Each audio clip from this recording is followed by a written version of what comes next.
Медициналық бет қаптардың қолдану ережелері туралы біліп алыңыз. Сапатына жараша 2-4 саатқа чейин қолдануға болотурчу түрлері бар.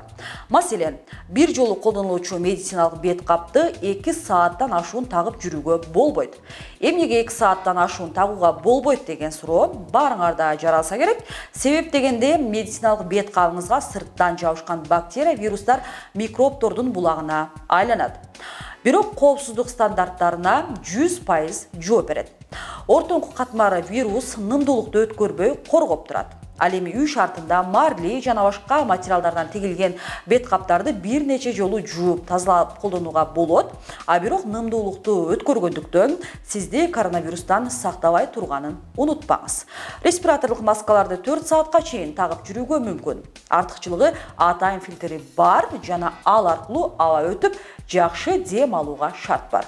Дегенмен респираторлук бет каптар бардык эле адамдын жүзүнө туура келе бербейт. Адамдардын бет жаак түзүлүшү ар кандай болгондуктан жүзүңүзгө ылайыктуу масканы такканга аракет жасаңыз. Тактап айтканда, сиз колдонуп жаткан бет кап аба кирүүчү жылчыкчаларды жаап турушу зарыл. Эскерте кетчү жагдай масканы тагуунун жана чечип алуунун да өз эрежеси бар.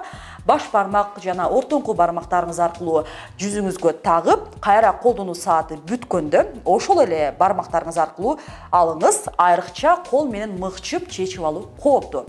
Себеби бет каптын бетиндеги вирустар колуңузда калып, оору жугузуу алуу ыктымалы бар. Ал эми колдонуп бүткөн соң атайын таштанды челегине салып коюңуз. Дагы бир сиз эске алчу жагдай бар. Масканы ачык жерлерде эмес, коомдук транспорт сыяктуу эл көп чогулган жайларда тагып жүргөнүңүз жакшы.